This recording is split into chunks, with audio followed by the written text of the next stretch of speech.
Did you know many Vietnam boat people defied incredible odds to become successful, even influential figures globally? Consider Hong Kong actor Ray Lui, Sriracha billionaire David Tran, or inspiring author Karina Ho. Born in Vietnam in the 60s and 70s, they overcame immense adversity to achieve remarkable success. Today, we meet Natasha, another incredible individual with Vietnamese roots, ready to share her compelling story.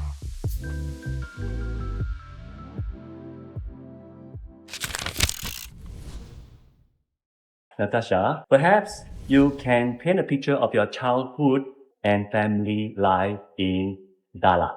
Lovely. Yes, I was born in Vietnam, in the highland little city we call Little Paris, because due to its beauty, greeneries, cool weather, it's called Dalat. That's where I was born. And I was raised there from a middle class Chinese family. My dad, who originally from Hong Kong, so he worked in the foreign bank in Vietnam, and he met my beautiful mom when he was there, and that's where the family started. And I'm the fifth child and the youngest. And I'm very grateful for my childhood.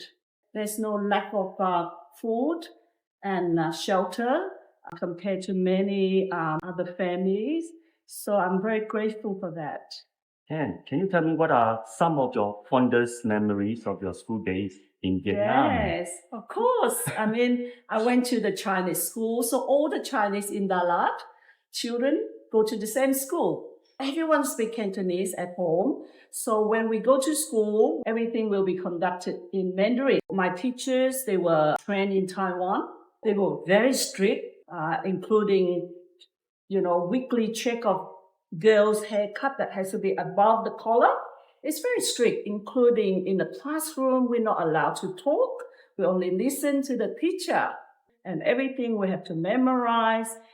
Everything is follow the formula. Honestly speaking, I wasn't really keen in schooling at that time. Do you remember the name of the school? I can't remember. Maybe it's called Dalat Chinese Primary. Dalat Chinese Primary. So how was the textbook? It's based on Chinese traditional characters.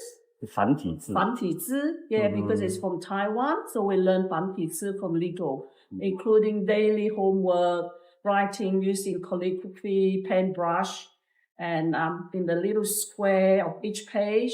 So we have homework that we only memorize the character, learning page by page. You say that all the subjects are conducted in Chinese. Yes. How about Vietnamese? Vietnamese is a second language in my school because it's a Chinese major school.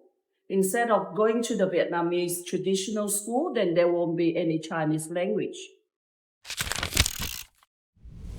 How old were you when you leave Vietnam, and what were the circumstances that led your family to leave Vietnam? During that time, Vietnam was going through some sort of change of government. So it became a socialist of Vietnam government. And there's a lot of adjustment for all the people there. And being a Chinese ethnic family, we didn't have much opportunity to pursue good education. So we were looking for a way out. And my mom was really thankful for her because Dalat is a very small city. She has to find a place for us to live in Ho Chi Minh City. So we have a house there. So my sister moved to Saigon first. And a year later, I joined my sister and then I enrolled in the secondary school in Saigon while we're looking for opportunity in another place. How was the difficulty that you faced to leave Vietnam? I think the lifestyle changed a lot from the previous government to the socialist Vietnamese government. Another word, communist government. There's quite a lot of restriction. Education is totally different. Also, there's no more Chinese for us to learn. So we had to change totally to 100% Vietnamese education. And the curriculum, obviously, is different. So we were thinking, what's our future there? What will lead us to what can we become? So that's why we were thinking that maybe go to another advanced country will be better for our future. That's why we decided to arrange the journey. Could you describe some of the hardships you faced during those 5 days at the scene? Yes, so that memory is still staying with me up to today. I was very young at that time. My mom sent me off in a little town to join the rest of the passengers to leave Vietnam in a small town called May Tơ. We see the wooden boat, maybe about 20 meters long, right over the other side of the ocean, which is maybe about 30 meters away. So I had to say goodbye to my mom.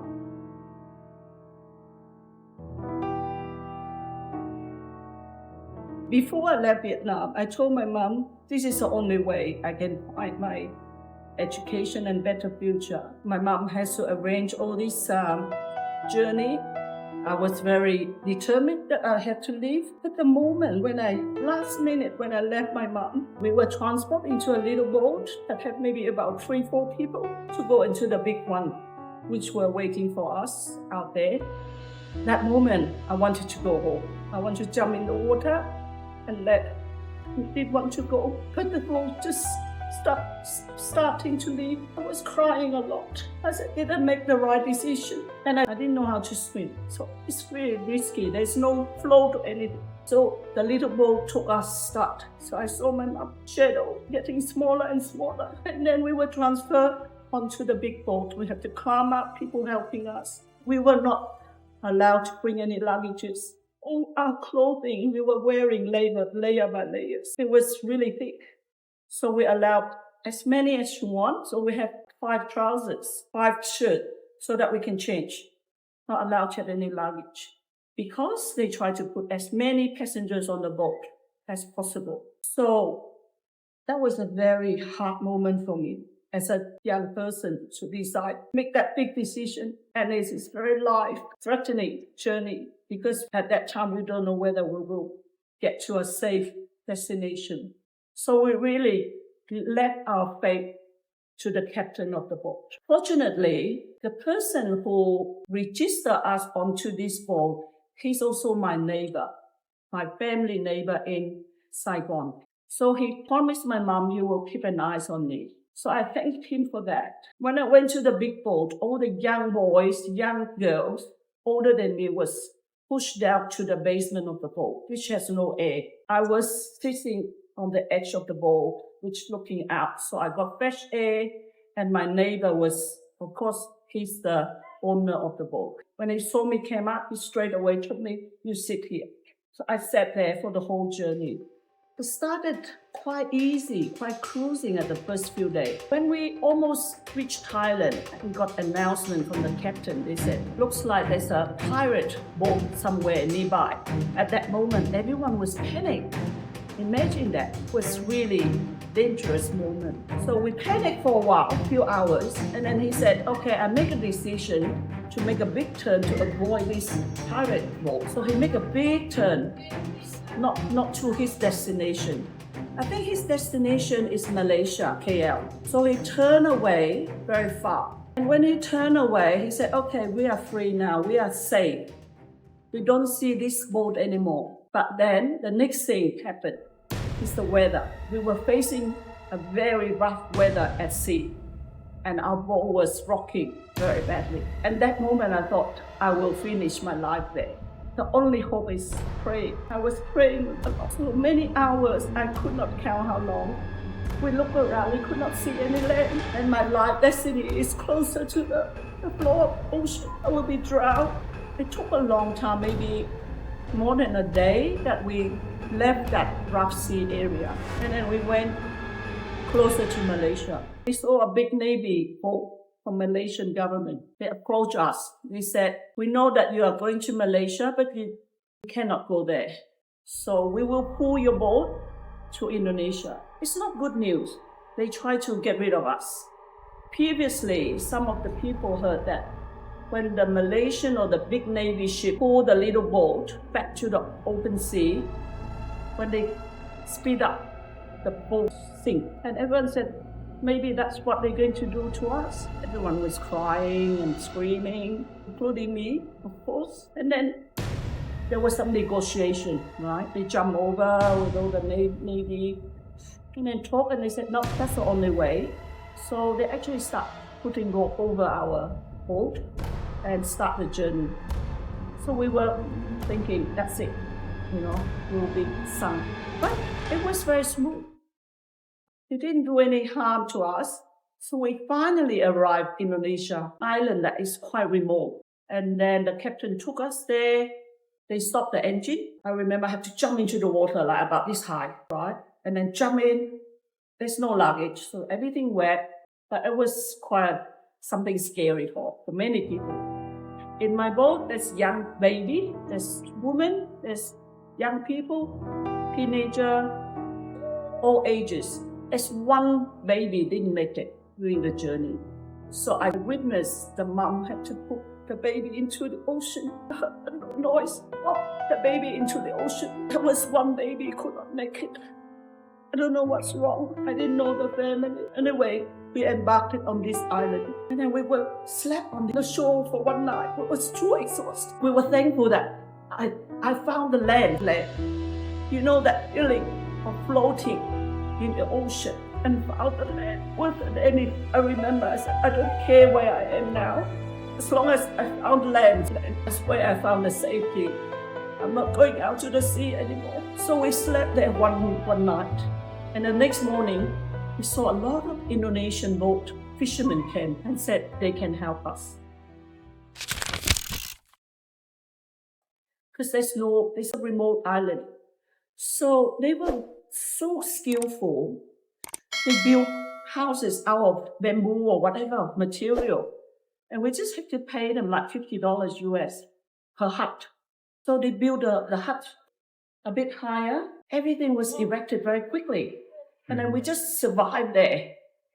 And I'm thankful the High Commission, the UN. So it took quite a few months that they find out that there's a group of refugees there. Because it's not the usual place where they go and meet the refugee and settle them into the third country.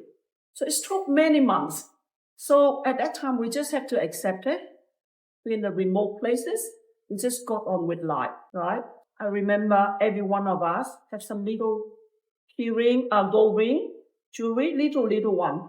Because people went before us, they will pass them tip to the family behind. So what you should bring when you go there. So my mom gave me little jewelry. And every time I spend, I have to give that jewelry to the local fishermen to tell them, can you please do this for me? Can you buy some food for me? So I don't have cash. I don't have rupiah. So we all have to give our jewelry and some US dollars or something, I remember. So that's how we survived for the beginning settlement in the primitive people, back to the very primitive. We went up to the stream to take shower, just use the stream water, Yeah. And the girls would go to one group and the boy go to another part of the hill. And the water was so fresh. We lived there for about 15 months. No proper bathroom. Obviously, you can't expect that. But we're thankful for the nature. The nature gave us the convenience. We chop the wood from the mountain and then we cook. So the boy will do that and the girls will go and do the cooking. I can't remember what I ate, but I was a healthy young girl still. Thinking back, we were very happy. It doesn't matter the life, whether you eat dry little fish or a little bit of vegetable and just with steamed rice, you were happy. Because at the back of our mind, this is a transitional place. We will be going to a better place. The better place is very close to us. Let's now go to your next journey. You built your new life in Perth. What was it like arriving in Australia and having access to free education? Yes.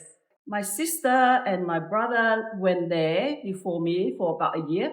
That time I got the confirmation that the day of departure Indonesia, I transit to Singapore and then took Qantas flight a short few hours, I landed in my home now, Australia. On the flight to Perth, I met a Vietnamese lady who happened to sit next to me.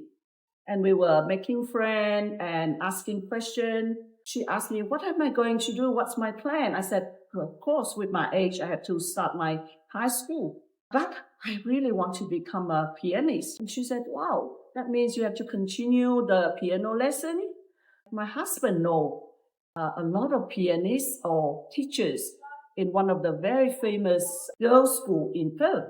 Maybe I can arrange him to take you there. I said, wow, that's wonderful. So when I got to Perth, it was end of summer holiday. Students are starting their New Year's school, which is term 1. So when I got there, I was late for maybe a week or something. So I didn't have time to waste. This Vietnamese lady talked to her husband, and one weekend he said, okay, follow me.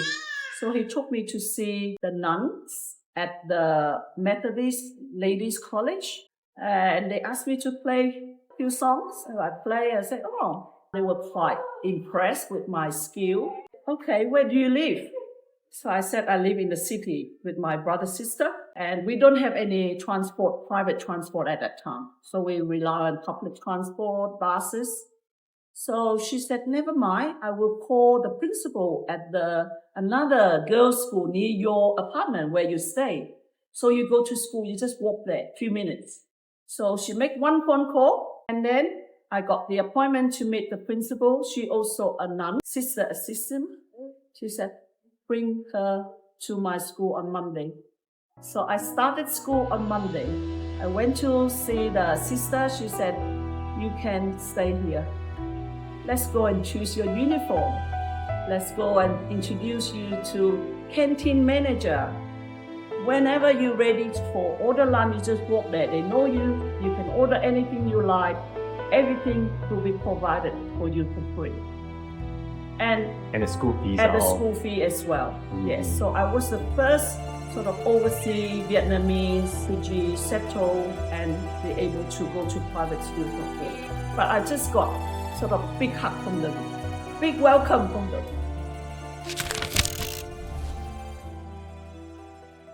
So maybe you can share with us what has led you to pursue a career Yes. as a dental therapist. Yes. As I said earlier, my dream is to become a pianist. But then when I finished high school, I didn't get into the major university that I wanted. So I thought of other options. So actually, I enrolled into chemistry. I did chemistry for 2 years because that's had less English involved. So I give it a go, but after 2 years, I decided to go for something more people engaged sort of career. So I did a bit of counseling with the university counselors. So they said, okay, maybe dental therapy, and now the job opportunity is really good. Sounds good. I just have to do extra 2 years and I can find a job and have my career. And I really thoroughly enjoyed the course. It was very intense. And there's so many different terminology in there. These technical words, actually, I find that it's so cool. What's the coolest terminology? Oh, that's a lot. It's a lot of terminology. So alveolar bone and temporal, mandibular, and all the nerve that we have to learn. The facial nerve, and all the biology, a lot of things that we have to learn. And anesthesia, how to administer injection, and how they run and branches into the teeth and all that. So not just a normal English, but the real English with the terminology. I find that it's great. 我是 overseas 的 Australian， 他也是一个 consulate 的官，他就觉得他也不讲，他说好 ，you leave it to me, Natasha, I will contact you。2天后他就叫我上班了。太平绅士他的身份就是要为大众去争取他们的公正，所以在澳洲有一些程序，他要经过太平绅士去审核你这个单位做这个决定，它合不合法。